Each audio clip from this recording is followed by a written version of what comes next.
অভিজ্ঞান শকুন্তলম নাটকের অন্তর্গত দুর্বাসা মুনির অভিশাপ বৃত্তান্ত, যেটি উচ্চ মাধ্যমিকের তৃতীয় সেমিস্টারের সিলেবাসে রয়েছে, তার চতুর্থ পর্বের ক্লাসে আমি তোমাদের স্বাগত জানাচ্ছি।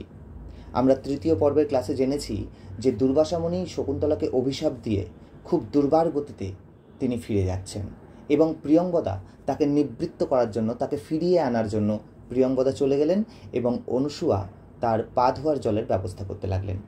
এই সময় প্রিয়ঙ্গদা যে দুর্বাসা মুনির কাছে গিয়েছিল, তারপর কি ঘটনাটা ঘটল আজকের ক্লাসে সেটাই আমরা পড়ব।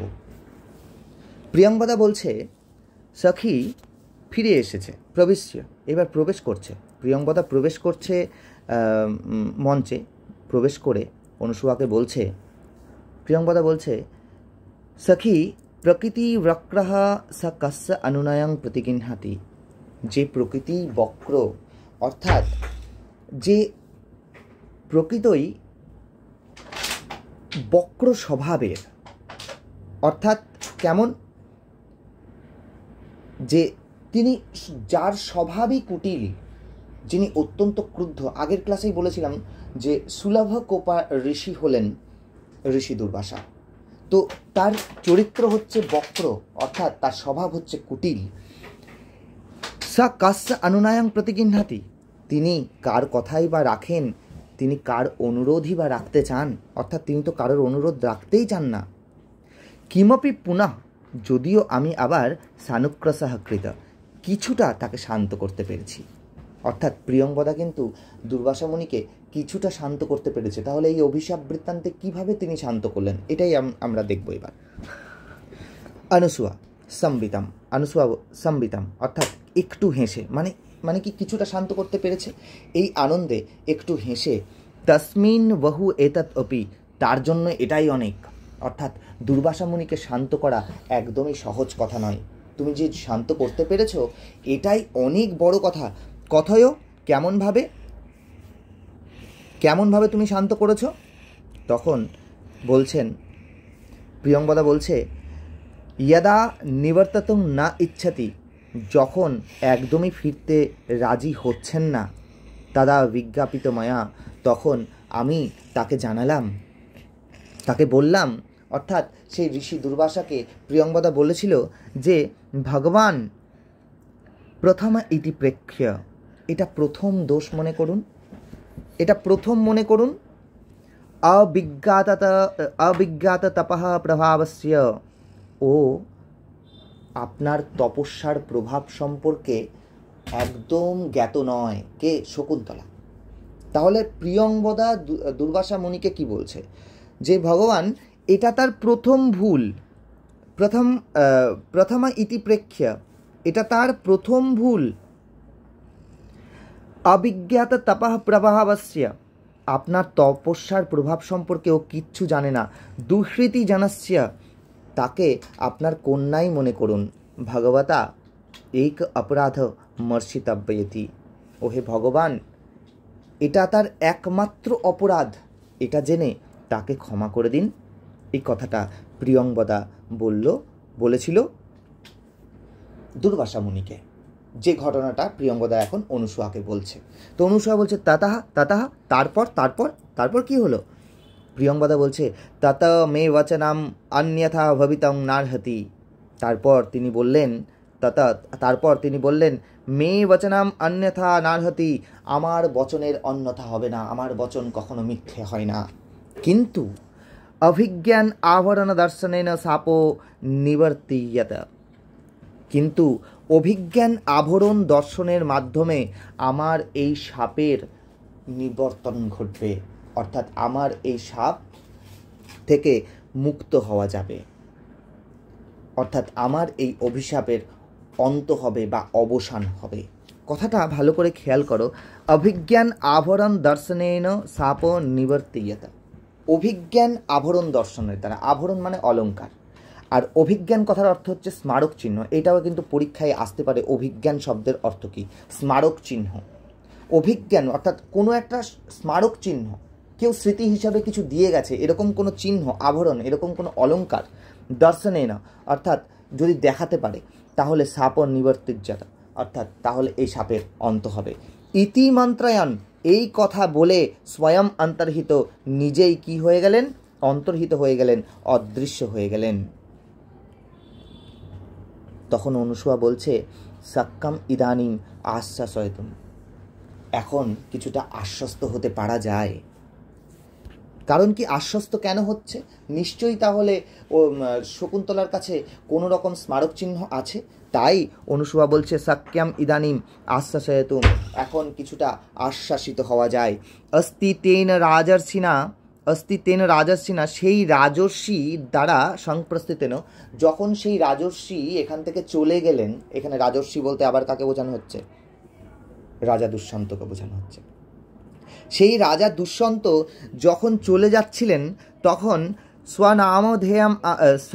স্বনামধেয় অঙ্কিতম অঙ্গুলীয়কং স্মরণীয়মিতি স্বয়ং পিনধ্যম। স্বনামধেয় অঙ্কিতম, নিজের নাম অঙ্কিত করা, অঙ্গুলীয়কং অর্থাৎ কোনো একটা অঙ্গুলীয় মানে আংটি, স্মরণীয়মিতি স্মারক চিহ্ন হিসেবে, স্মরণীয়মিতি স্মারক চিহ্ন হিসাবে স্বয়ং পিনধ্যম, নিজেই পরিয়ে দিয়ে গেছেন। কাকে? শকুন্তলাকে। আর দুষ্যন্ত যখন এখান থেকে চলে যায়, তখন নিজের নামাঙ্কিত একটি আংটি শকুন্তলাকে স্মৃতিচিহ্ন হিসাবে নিজেই পরিয়ে দিয়ে গেছেন। তাহলে কি হলো? তস্মিন স্বাধীনোপায়া শকুন্তলা ভবিষ্যতি, তাহলে শকুন্তলা এ বিষয়ে স্বাধীন হবে বা হতে পারবে। কোন বিষয়ে স্বাধীন হতে পারবে? এই অভিশাপের অবসান ঘটানোর বিষয়ে তিনি নিজেই স্বাধীন হতে পারবে। অর্থাৎ যখন দুষ্যন্তের সামনে যাবে, দুষ্যন্ত যদি চিনতে না পারে, তাহলে এই আংটিটা দেখালেই তার মনে পড়ে যাবে। তার মানে আর কোনো সমস্যা থাকলো না। যাই হোক, প্রিয়ংবদা বলছে সখী এহি, সখী চলো, দেব কার্যং তাবৎ নিবর্তয়াবহ, আমরা দেবতার কার্য অর্থাৎ পূজার কাজ আমরা শেষ করি। তখন পরিক্রামতঃ অর্থাৎ দুজনেই এগিয়ে চললেন, এগিয়ে গেলেন। কোথায় এগিয়ে গেলেন? কুটিরের দিকে এগিয়ে গেলেন। এবার আমরা দেখব কুটিরের দিকে এগিয়ে যাওয়ার পরে তারা কি দেখছে। প্রিয়ংবদা বলছে বিলক্ষ্য, দেখে। কাকে দেখে? শকুন্তলাকে দেখে কথাটা বলছে, ভালো করে বুঝে নেবে তোমরা। অনুসূয়ে, ওহে অনুসূয়া, পশ্য তাবৎ, দেখো, দেখো ওইদিকে দেখো। অনুসূয়া দেখো, প্রিয়ংবদা বলছে বাম হস্ত অপহিত বদনা, বাম হস্ত বা হাতের ওপরে তার মুখ রেখে অলিখিতা ইব প্রিয় সখী, একেবারে চিত্রে আঁকা ছবির মতন, অলিখিত মানে ছবির মতন, চিত্রে আঁকা ছবির মতন প্রিয় সখীকে দেখো। আবার কি হচ্ছে তাহলে? পশ্চাতাবৎ, দেখো, বাম হস্ত অপহিত বদনা, বাম হাতের ওপরে নিজের বদন রেখে অর্থাৎ নিজের মুখটা রেখে অলিখিতা ইব প্রিয় সখী, প্রিয় সখী অলিখিত অর্থাৎ ছবির মতন দেখো বসে আছে। ভর্তিগতায়া চিন্তায়া, স্বামীর চিন্তায় আত্মানমপি নয়সা বিভাবয়তি, নিজের আত্মানম নিজেকেও নয়সা বিভাবয়তি, নিজেকেও এর খেয়াল নেই। ভর্তিগতায়া চিন্তায়া, স্বামীর চিন্তায় আত্মানমপি নয়সা বিভাবয়তি, এর নিজেকেও মনে নেই, নিজের উপরেও খেয়াল নেই। কিং পুনঃ আগন্তুকম, তাহলে আর এই আগন্তুকের কথা কি আর বলবো। অর্থাৎ শকুন্তলা নিজের স্বামীর চিন্তা করছে, অর্থাৎ নিজের স্বামী রাজা দুষ্যন্তের চিন্তা এমনভাবেই করছে যে সে তার নিজের উপরে নিজের খেয়াল নেই, সে নিজের ব্যাপারেই জানে না। তাহলে এই আগন্তুক অর্থাৎ ঋষি দুর্বাসা এসে যে তাকে অভিশাপ দিয়ে চলে গেল, তার কথা আর কেই বা বলবো, তার কথা তো একদমই খেয়াল নেই। অর্থাৎ এই যে ঋষি দুর্বাসা অভিশাপ দিল চলে গেল, এ কথা শকুন্তলা জানেই না। কিন্তু তার জীবনে একটা দুর্বিষহ ঘটনাটা যে ঘটে গেল, এ বিষয়ে শকুন্তলা সম্পূর্ণ উদাসীন, সে তার স্বামী চিন্তায় মগ্ন হয়ে আছে।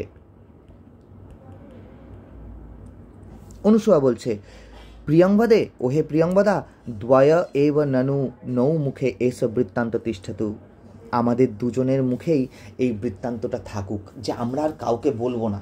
অসুবিধা তো নেই। শকুন্তলা তো যখন দুষ্যন্তের কাছে যাবে তখন নিজের আংটিটা দেখিয়ে দেবে, তাহলেই সাপের নিবৃত্ত ঘটে যাবে এবং সাপের অবসান ঘটে যাবে এবং দুষ্যন্ত শকুন্তলাকে গ্রহণ করবেন।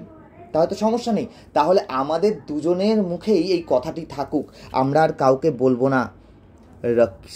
রক্ষিতাব্যা খালু প্রকৃতি পেলাবা প্রিয় সখী। তাহলে তো আমাদের প্রিয় সখীর রক্ষা করতে হবে। এই কথাটা কেন বললো? কারণ এই অভিশাপ বৃত্তান্ত যদি শকুন্তলাকে জানাই তাহলে শকুন্তলা কিন্তু আরও চিন্তা করবে। তাহলে শকুন্তলাকে রক্ষা তো আমাদের করতে হবে, তাই আমরা বলবো না। প্রিয়ংবদা বলছে, কত সুন্দর একটা কথা। যত সুন্দর সুন্দর কথা আছে সেইগুলো কিন্তু মহাকবি কালিদাস প্রিয়ংবদার মুখ থেকেই বলিয়েছেন। বলেছে প্রিয়ংবদা তাহলে কি বলা উচিত ছিল অনুসূয়াকে? হ্যাঁ হ্যাঁ ঠিক আছে, তাহলে আমাদের দুজনের মুখেই বৃত্তান্তটা থাকবে। কিন্তু প্রিয়ংবদা কত সুন্দর একটা সাহিত্য চয়ন করে বলছে, কো নামোষ্ণদাকেন নবমালিকাং সিঞ্চতি। কেই বা উষ্ণ জল দিয়ে নতুন মল্লিকা লতাকে নবমালিকাকে সেচন করতে চায়। আর নবমালিকা মানে হচ্ছে নতুন চারা গাছ। কেই বা উষ্ণ জল দিয়ে, গরম জল ঢেলে নতুন লতার সেচন করবে।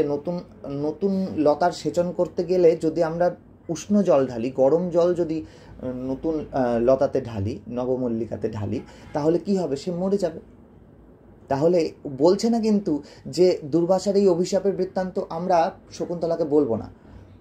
বলছে না না, কি বলছে? তাহলে কেই বা উষ্ণ জলের দ্বারা নতুন মল্লিকা লতাকে কেই বা সেচন করতে চায়? কেউ সেচন করতে চায় না। অর্থাৎ উষ্ণ জল দিয়ে নবমল্লিকাকে সেচন করলে যেমন নবমল্লিকা মরে যাবে, এই অভিশাপ বৃত্তান্ত যদি শকুন্তলাকে জানানো হয় শকুন্তলাও মরে যাবে। কেই বা চায় সেটা? তো আমিও চাই না। আমাদের মধ্যেই কথাটা থাকবে। উভে নিষ্ক্রান্তে, দুজনেই মঞ্চ থেকে নেমে গেলেন, বেরিয়ে গেলেন।